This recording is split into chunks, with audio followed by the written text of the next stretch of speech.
Hey everyone, Dr. Ala here. I wanted to just show you how beautiful it is outside. And you know what? During this time of the evening, it's about 9:15. It's a Monday night, and I'm spending time with that beast right there, who's obviously enjoying herself. God only knows what she's looking at, but there's something in nature that is different than our typical environment, and we are all in a different cycle of stress during this unprecedented time. I wanted to reach out and talk to you a little bit about stress and the adverse effects it plays on all of us. There are many people who are in fear, there are many people who are in anger, there are many people who literally are on the fence and can't decide which way to turn, which way to pivot, which way to jump, which way to lean in. I know for myself, it's been definitely a struggle. I pride the life I've lived as far as freedom, and I feel as though there are things in my way that don't let me move forward. So those of you that feel that way understand how it can affect not only your mind, but also your body.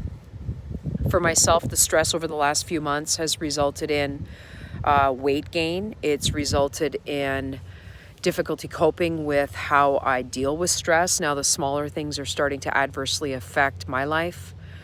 It's certainly affected the relationships that I have in our close circle, because my level of temperance is pretty high. It's affected my businesses. It's affected my clients. It's affected my staff. And I know many of you are feeling somewhere in your journey through this difficult time the same way. So what do we do about the stress? Number one thing is you have to identify it. You have to take ownership of it. Once you take ownership of it, you have to realize that you're going to have to create some sort of strategy that you have to practice daily, adjust daily, modify daily, because of course you're never going to know what's coming at you every day. It's going to be different. You have to certainly realize that there has to be a shutdown point in your day that allows you to disregard what is blocking you, what's pushing you, what's kicking you, what's pulling you. All those things that are in your way have to have a shut-off point, because your nervous system and how your brain and body respond can only keep up that demand for so long.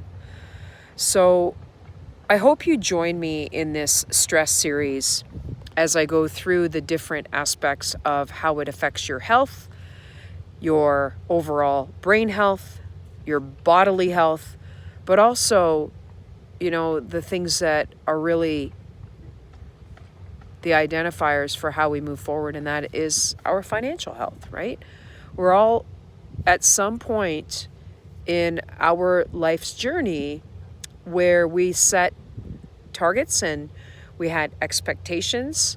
And now, in light of this time, this unprecedented time in our lives, in my life, it brings on a new barrier to overcome, and I will overcome it. And I suggest each and every one of you make that decision to overcome it and not succumb to it. I wrote in my goal journal today that one of my quotes to live by, my mantra for today was, in times of stress, you want to lean in and you want to tackle it. You do not want to regress, and you certainly must avoid retraction. Retraction is going to break your spirit.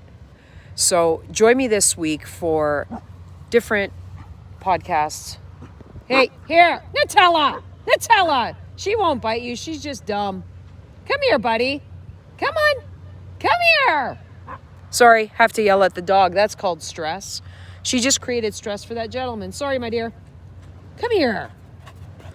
So you see, you just don't know what life is going to bring. My stress was, don't eat the person. Her stress was, I want to eat the person. The person was, I want to beat the dog, right? So I look forward to seeing you on a daily stress talk this week through the end of July. And again, my name is Dr. Ala from dralasays.com. Check us out online. You can certainly leave comments in the section below, and I would really love to start a conversation about how do we move forward, because I'm going to provide solutions as we go through this journey together. Have a wonderful evening. Get some time out in nature. The skies are ominous, but you know what? Our futures are not ominous. They are in front of us, and that's exactly the direction each and every one of us needs to point our compass. Let's get this done as a community, as a nation, and let's make America great.